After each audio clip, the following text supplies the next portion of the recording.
All right, well, welcome everyone to our March webinar. We've got our mortgage market update today with Nwabisa and Mark.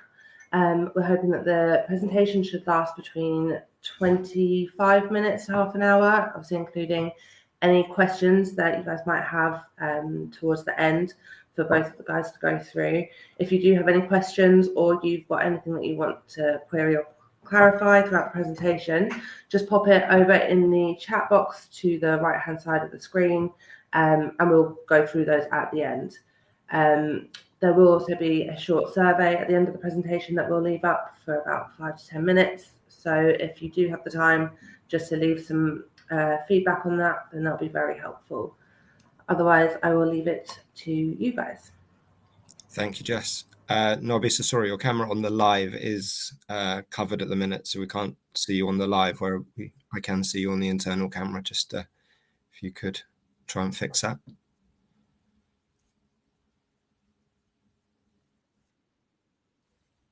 But otherwise, I will start. So yeah, as ever, thank you for the continued attendance at these webinars. I hope they do continue to be useful both for clients and those joining us for the first time. So yeah, just reintroducing ourselves for those that haven't met us before. I'm Mark Inslee, Director of Ascot Wealth, and yeah, I'm really just on the call today to do a few slides on the end on a new inheritance tax driven area relevant to mortgages, and then yes, on the call with me is our mortgage broker Nwabisa Janda. Yeah, he's been with the company I think 6 or 7 years, and yeah, current focus on the mortgage space. So is our go-to person for rates and everything else going on in the mortgage world. So I will hand over to Nwabisa, who in a good scenario we'll be able to see, but otherwise Nwabisa, just carry on with your audio.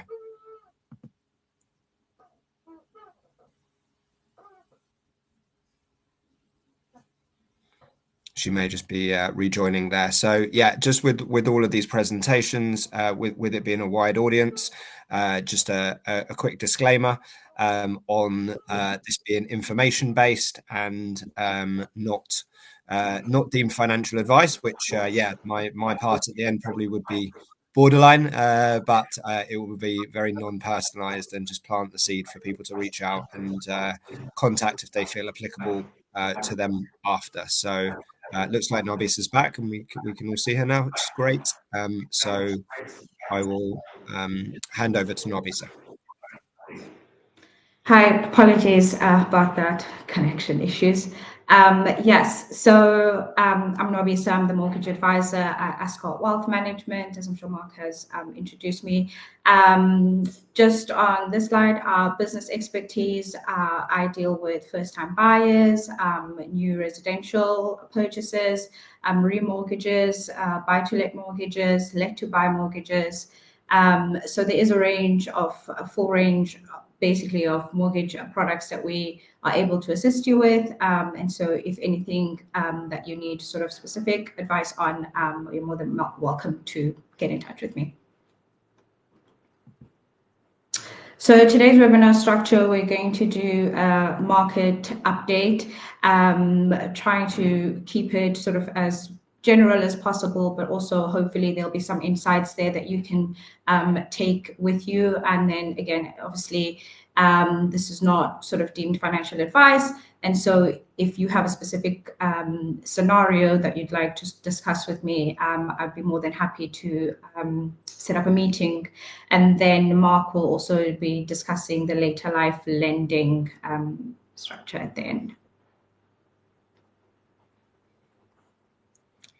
So just a sort of quick economic update. Obviously, we had a spring budget yesterday as well, which was incredibly quiet compared to the previous budget. So yeah, we had a very different very different morning, the morning after the last budget, with I think every client calling us and things. But yeah, I think yesterday's was sort of just used as a what direction the government believe both themselves are going in. There was, information on, the interest on government debt, which obviously is something the governments will always blame the previous government of covering too much debt over.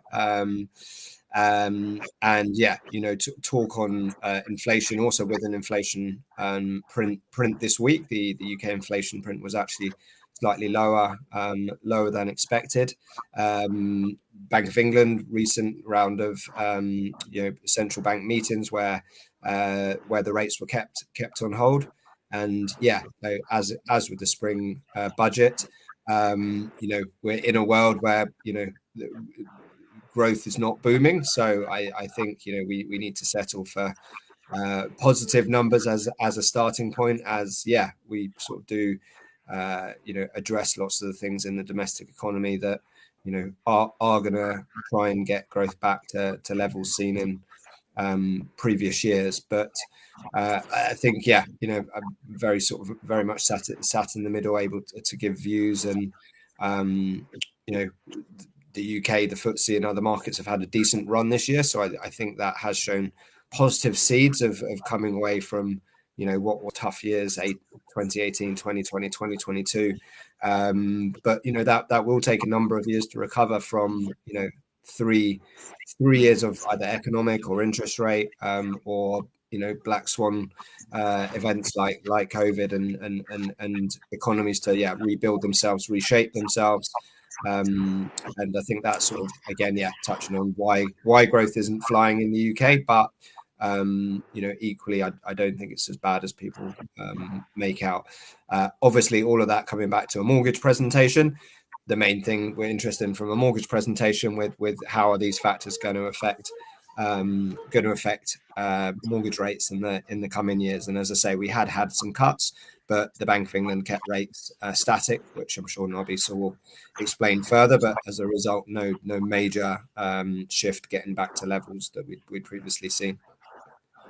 And sorry, those were just some other bits there that we sort of already spoke of. It was an interesting one because some predictions are inflation is going to creep up, but as I say, the print this week was actually down. And I think the global trade will be important. There's so much going on in the US again on tariffs and things like that with a Republican Trump government, and it will be interesting to see which of those policies we possibly could capitalize on as a UK-based economy. And touched on it already, but nothing major on interest rates right now, but a rough plan of two cuts this year. So thank you, Mark, for that. And then sort of in terms of where we are as the overall economy and how that affects rates and where we sort of have been in Q1 with the first Bank of England cut in early February, we saw fixed rates fall, some even coming below 4%, which is obviously really good. Those have ticked up a little bit now. So if you were sort of remortgaging or looking to purchase, we might be looking at very low 4.01, 4.2, 4 or sort of around those margins. I have added the sort of latest rates in the next coming slides. And then just sort of with the rest of the mortgage markets, we've seen an uplift as well in green mortgage products, which sometimes you sort of see that they'll pop up and be slightly lower, as you'll see in the next couple of slides. For me, as a mortgage broker, being able to sort of plan early with my clients is really important. So getting in touch in that sort of 3 to 6 months window, because it's just really good to also be able to sort of understand where the client is at, whether affordability has been a factor that's shifted for the client. Obviously, with the current macroeconomic or economic conditions, it has been tough for some clients, and so there are still some affordability issues that we might see, and so it helps to sort of get in or be able to have or plan early. Lenders will now also allow you to secure a rate 3 to 6 months early. Most of them are at that 6 months mark early. And then they will also allow you to sort of change that rate within the lender. So if you were looking at Santander, you could, and Santander then released lower rates, you could also sort of benefit from those lower rates. So just because you've secured a rate early doesn't mean that that's the rate that you will sort of complete on once your current rate is expired in whatever in that time frame. Product transfers for remortgages have also been a really sort of big uptick in the market. Again, lenders tend to offer slightly lower rates than what's available in their main offering. I always sort of speaking to my client when we're starting a conversation, if they're remortgaging, look at what the current product that your lender is offering, and then also looking at the whole of market and seeing whether that's a better option for you, or actually is a full remortgage a better option for you. Additionally to that, product transfers are helpful in terms of affordability, because we're sort of not going through a full application. There's no underwriting involved, so you just sort of change the rate. So those are strategies that people have been using in sort of trying to combat where they need to be and remortgage and fix for the next rate period.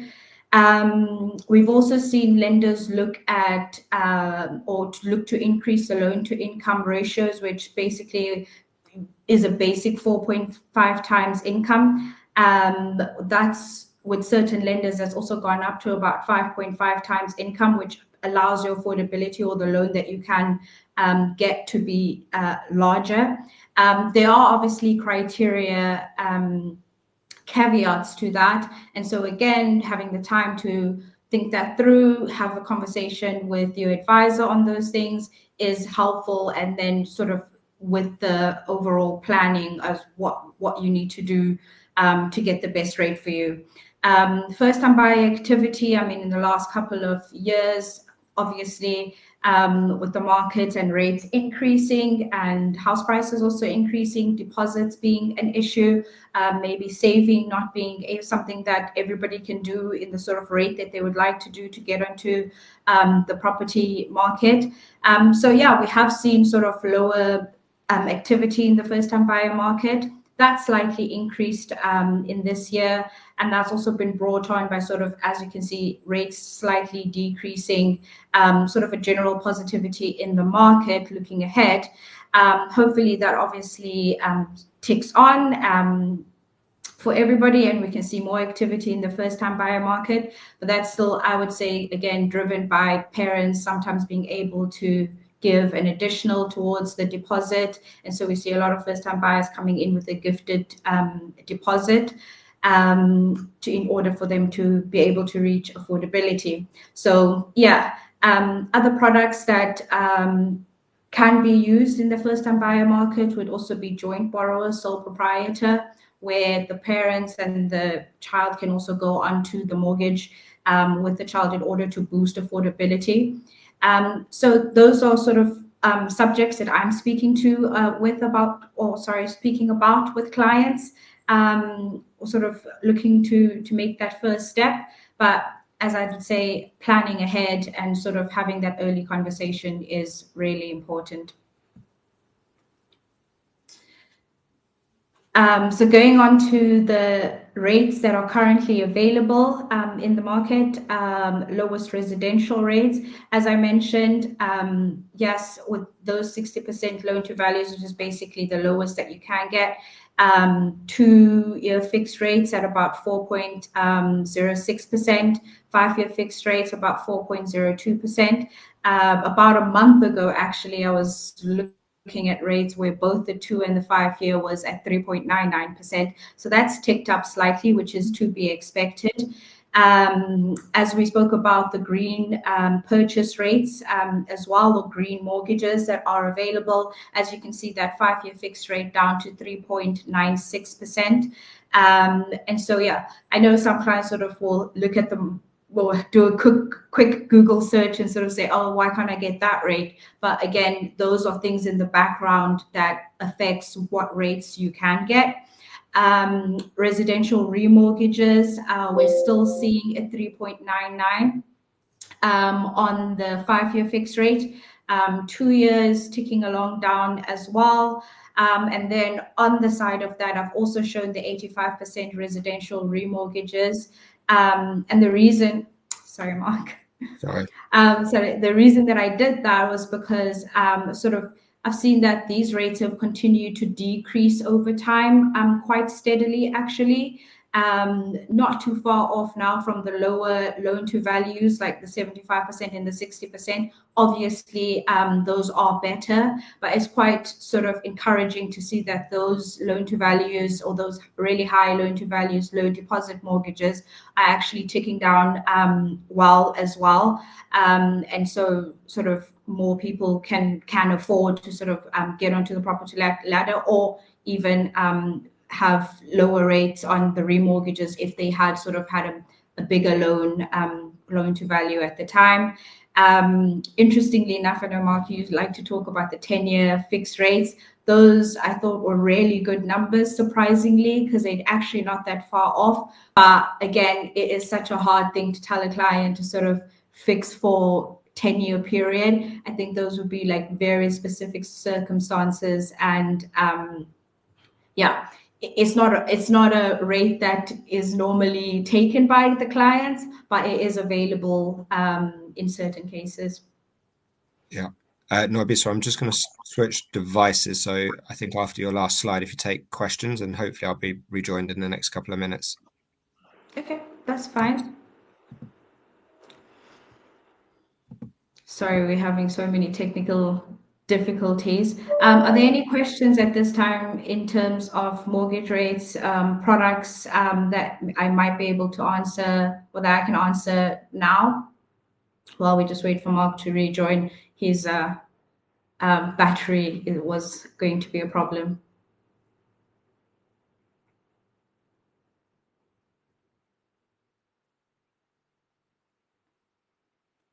Got a question come through saying, have you seen any changes in affordability calculations or requirements?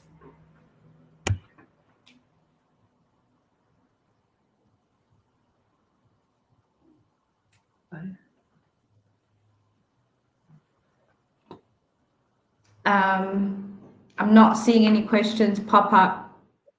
Yeah, we have got one, Nwabisa. Have you seen any changes in affordability calculations?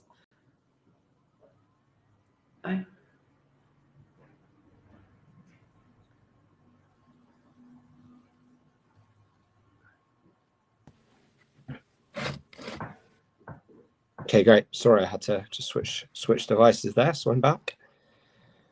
Hi, Mark. We did actually have a quick question come in, but we lost Nwabisa. So the question was, have you seen any changes in affordability calculations?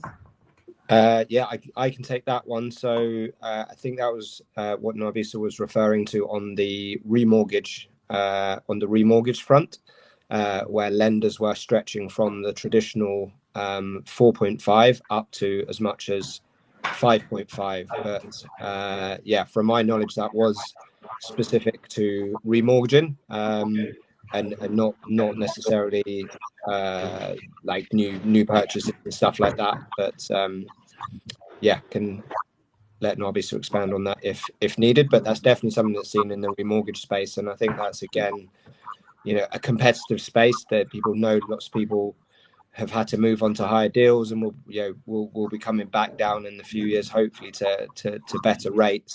Yeah, we're a long way from the shocks of the sort of 6-7% rates that we were all fearing at the top of the inflation spike. But I think certainly in the remortgage space, that stretch of affordability is a more common pattern now. I think they also realise they're up against lenders doing rate switches, as Nwabisa touched on. But yeah, otherwise, I think that's the space, not so much on new mortgages.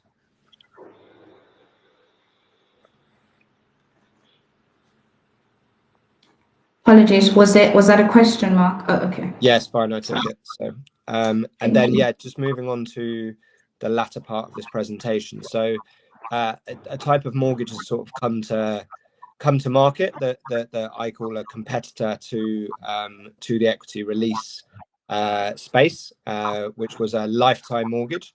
I wish they'd given it a slightly different name, because it is very easy now to confuse. But the lifetime mortgage is has been a very attractive equity release style mortgage, but equity releases tend to have very high penalties of exit in their early years of adoption.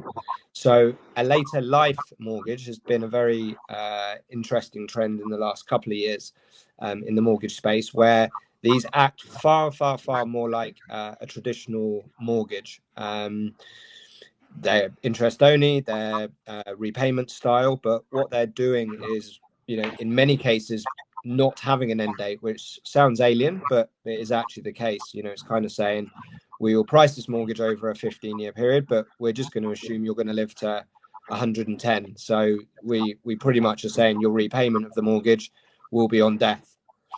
And yeah, lots of people, obviously, we've been through reams and reams of financial education of clearing mortgages and, have no mortgage debt in retirement.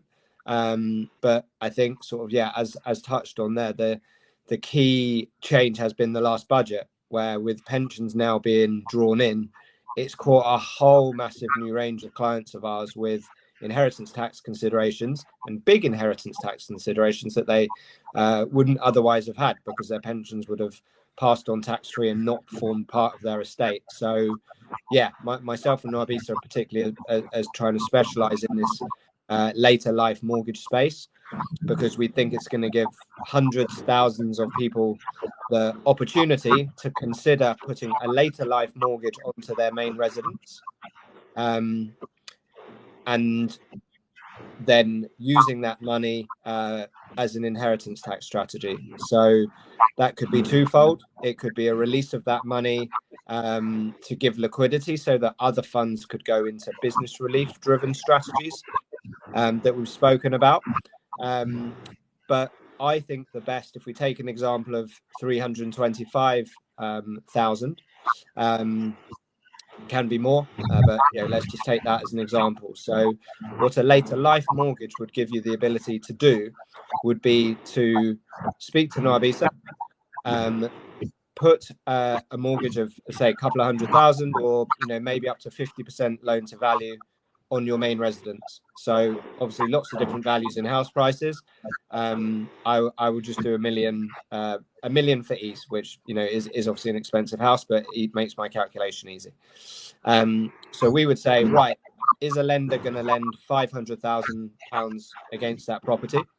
Factors that would do that would be more fixed forms of retirement income. So someone that has a pattern of already taking 50, 60K from their drawdown pot, or people with final salary pensions are perfect for this.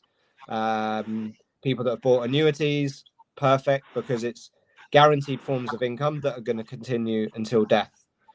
So once that money has been released, if that just stays in cash, the estate has no difference to if that money was in the house. So the intent of releasing this money essentially is to immediately gift that money away or get rid of that money into an inheritance tax impacted environment. And we believe the best way of doing that, and again, it's great presenting this to clients and sort of seeing the reaction, because these are complex strategies. But what I would do if I released that 500,000 would be to get that 500,000 into trust.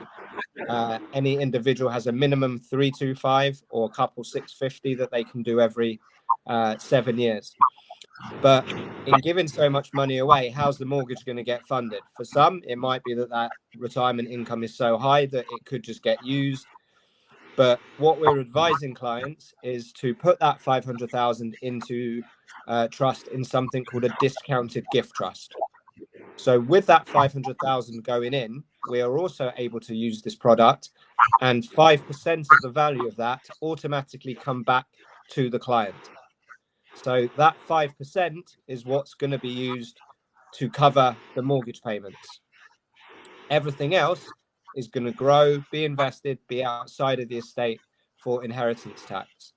So it's a cycle of saying, I think I understand, get comfortable that if I could put a debt on my main residence and gift that money away to a different environment, my estate is going to be different from an inheritance tax, because I'm going to die with the debt on it, which reduces the value of the estate. The money I have released, I'm going to get into an inheritance tax-free environment. It can go and just be invested. It can be gifted away.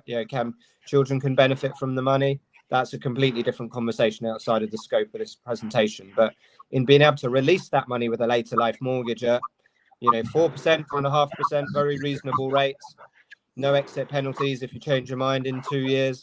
It's a very different strategy to doing it with a lifetime mortgage and equity release. So with that 5%, clients are very comfortable that they understand that that 5% is coming back, so £25,000 a year in that example. And we're finding that that 25,000 is more than covering the interest payments on the 500,000 mortgage, even with a little surplus. So essentially, it's just a strategy that then just sits there and runs for the next 10 years, 20 years, until the client passes.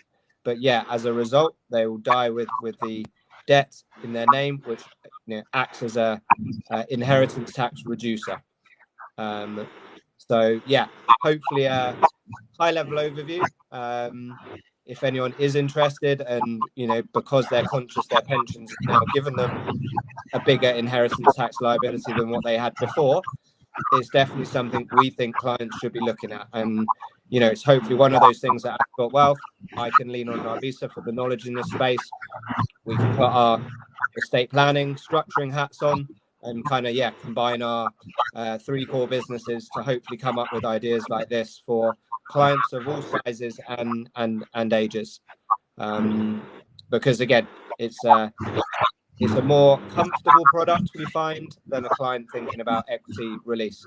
Could use equity release for exactly the same strategy. But yeah, I think the advancement here is the use of what's called the discounted gift trust that automatically pays back 5% of the value that's gone into trust every year. And that is going to fund the mortgage payments. So a client doesn't actually have to worry about the mortgage repayments or interest payments, because it's coming from the gift that they've made.